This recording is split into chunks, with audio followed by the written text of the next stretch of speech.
What's going on, guys? It's Alex, and first I just want to shout out to each and every one of you guys who have decided to support CimoMedia and my efforts to help each and every one of you guys live your dreams through YouTube. I figured if I was going to do a video discussing how to get your first 1,000 subscribers, that I should probably do that. I mean, even though this is technically the second time I've done it, I just feel like it wouldn't really make much sense if I didn't have the actual 1,000 subscribers to be able to have any justification for it, even though my other channel has over 200,000, just didn't really seem right thematically. Now, I know some of you guys are going to go down in the comments and say, Alex, that's not fair. You already have a following of over 200,000 people. How does that relate to me and help me get there? Here's something to keep in mind, though. I already did it once on my first channel, and I didn't have any following back then. So clearly, I was able to do it once, so doing it a second time is just using all the tools at my disposal. And so that's going to be the crux of today's video. I'm going to be sharing with you 5 ways to help you get your first 1,000 subscribers on YouTube. Now, some people see the first 1,000 subscribers of growth on YouTube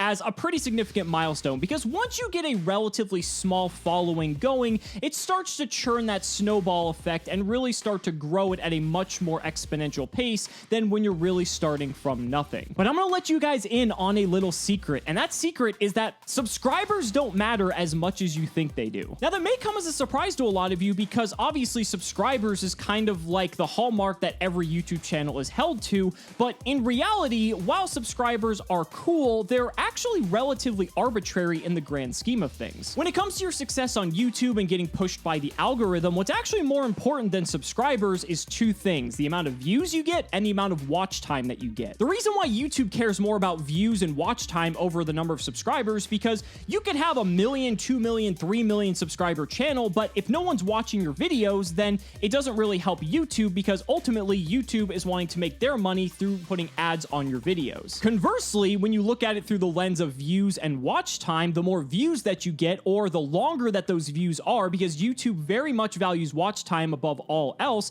the longer you can keep people engaged on the platform, the longer they're going to be on the platform, which means they have a higher likelihood of being exposed to more advertising, which means both the creator as well as YouTube are going to get paid for that, and that's what's ultimately going to help propel your channel to become even greater. Now, don't get me wrong, subscribers are 100% important from a subjective point of view, but in terms of your overall success on the channel, even if you have a 10, 20,000 subscriber following, but if you're getting tons of views and tons of watch time, then that's actually better than if you have a several million subscriber channel, but are getting less views and less watch time. Now, there's obviously the argument to be made that if you have a higher subscriber count, then there's a higher likelihood that people are going to see your content because it's going to be distributed out to more eyes. But it doesn't necessarily mean that people are going to click on it, because people subscribe to hundreds, if not thousands, of different channels, and sometimes those videos just get lost in the sea of thumbnails that you're going to come across on your home YouTube page. And so, again, subscribers doesn't necessarily translate to success. I feel the reason people like to ascribe the subscriber count to the overall success of a channel is because having that sort of tangible number is a lot easier to explain to people than saying, oh yeah, I have 47,000 hours of watch time and 2 million views. Like, that isn't necessarily nearly as quantifiable as saying, oh, I have 100,000 subscribers. Like, it just sounds a lot cleaner. And over time, people have begun to ascribe value and subjective meaning to these specific tiers of subscribers that kind of solidify you in different parts of how successful your channel is. I mean, YouTube's guilty of this as well. That's why they have the silver play button for 100K subscribers, the gold play button for 1 million subscribers. And so that's kind of what people usually use to measure like where you're at on the YouTube totem pole, when in reality, it actually doesn't matter necessarily as much as people think. So my first tip on how to get your first 1,000 subscribers is using every tool at your disposal. The thing is, I took a little bit of flack in my last video when I talked about starting a series where I start from 0 subscribers on a channel, because people said that because I already have a following, it's not really representative of if someone who didn't have a following would be starting their own YouTube channel. But the thing is, I started my first YouTube channel with 0 subscribers and no following, and I was able to grow that into a over 200,000 subscriber channel. And just because I already did that once, why would I not want to use the following that I've already built? Because if there are people that are interested in seeing this type of content and helping building their own channels, why would I specifically ostracize them and prevent them from wanting to learn and help better themselves? I think it's all a mental game where people start to subscribe to these self-imposed restrictions that they place on themselves because they feel they have to do things a certain way. But everyone's path to success is different, and so really when it boils down to it, depending on however however you choose to get there, as long as you get to that end goal that you set for yourself, does it really necessarily matter how you did it? This whole mental block concept really fascinates me because I know several people that actually want to start their own YouTube channels. They're producing the content, but they're not really getting many views, but they have several hundred, if not several thousand people that are already following them on other social media networks,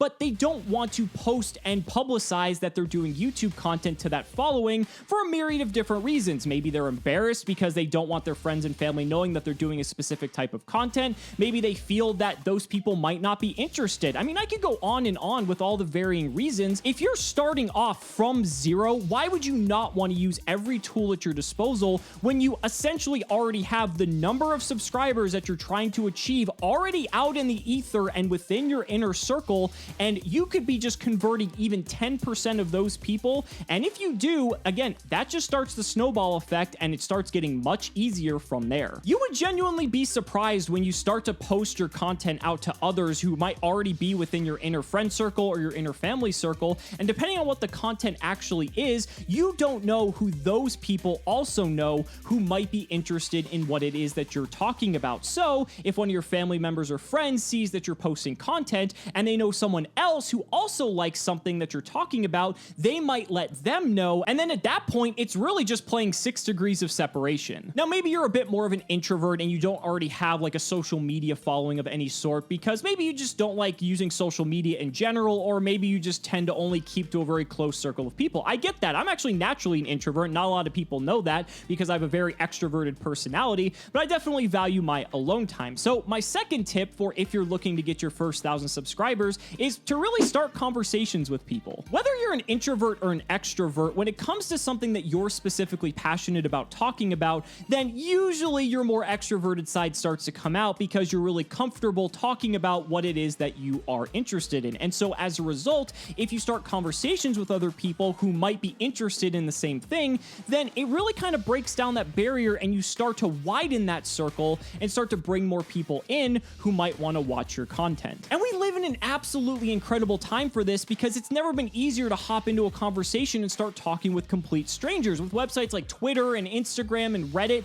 you can specifically search keywords for whatever it is that you're interested in, find tons of different threads of people talking about it, and you can just hop into the conversation. Maybe they'll respond, maybe not, but the thing is you actually tried, and if they do respond, maybe they'll click on your profile, they'll see that you're actually doing YouTube content about something that they're interested in, and there you go, you might have just gotten yourself a new subscriber. The thing is, when you're starting off on YouTube, people need to know who you are. People are getting absolutely flooded with tons of different content every single day, so rather than hoping that those people come to you, step outside yourself and take the time to go to them, because by doing so and making an effort, there's a pretty high likelihood that they're going to reciprocate. Now, my third tip to getting your first 1,000 subscribers is to add value where you can. Now, you can apply this to the second tip, which pertains to starting conversations with people. I think it's better to have those conversations be a little bit more meaningful and have some depth rather than, just talking about, the bare basics of whatever it is.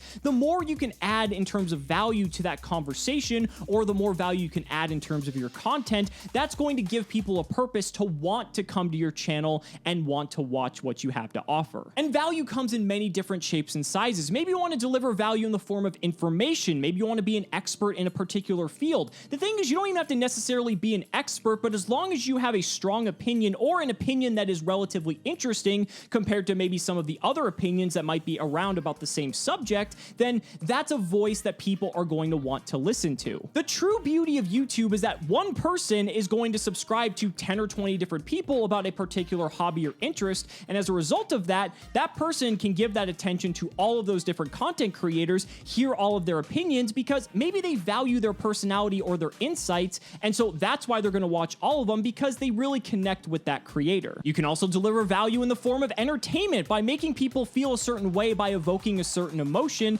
That's another way that people can add value in other ways that people can't. The list can go on and on, but when you're brainstorming content ideas, try to think about how those ideas can add value for your audience and will want to make them come back for more. Now, my fourth tip for getting your first 1,000 subscribers is to look for opportunity. Now, this one pertains particularly to me because this was actually how I got my first 1,000 subscribers on my first channel, which is now at over 200,000. So I believe there was a contest that a larger channel was hosting called the Next Great YouTuber. That's basically what they call people in my field, but it was essentially a contest, sort of like American Idol or any of those TV shows where the audience gets to vote on who they want to advance to the next round. And so I threw my hat into the ring. I think I actually only had like 7 subscribers at the time, but I had the energy and the personality, and I decided to put myself out there because I thought this would be a great opportunity to be able to grow in a relatively short period of time. And now look where we are today. That was about 5 years ago, and now we're sitting at over 200,000 subscribers. But what you guys need to realize is that these opportunities are taking place all the time. I just happened to be in the right place at the right time, and I decided to execute on that opportunity, and I was able to capitalize on it. And you guys can do that too. You'd be shocked at the number of content creators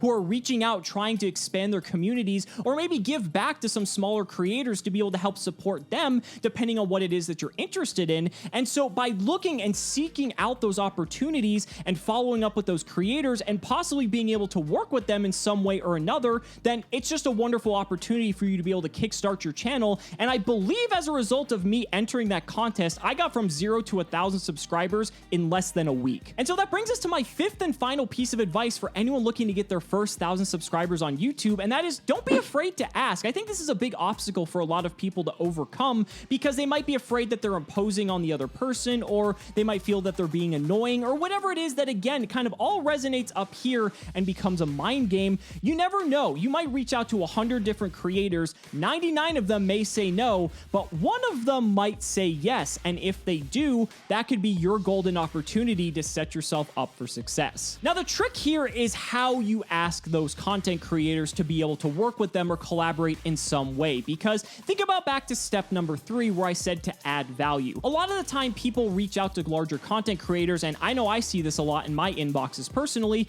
and they basically just say, hey, I'm a content creator, can you shout me out in your videos? That's not necessarily the right way to go about it. If you take that situation and reframe it and think, how can I add value to that content creator so that they'll want to work with me? Maybe you want to reach out to them and maybe start editing for them, or maybe be able to help them with their thumbnails, or any way that you could possibly help them out, how you can contribute value to them that will resonate, and then they might want to work with you, get to know you more, and maybe actually give you exposure. Because again, this goes back to our first point, circling back to the beginning of the video, you don't know who those content creators know, and you don't know how far that connection is going to take you if you build that relationship correctly. I think this is something that smaller content creators tend to struggle with because they might get so in their head about doing things a certain way, or really just trying to hope that they're going to catch their big break at some point, instead of taking a step back and critically analyzing what's working and what isn't, and being able to fine-tune their methods so that they're able to then see some success. And so by adjusting your strategy and really trying to offer yourself to some of these other larger creators, or just other people in general, I mean, your audience is also someone that you can offer yourself to as well. And again, by providing that value,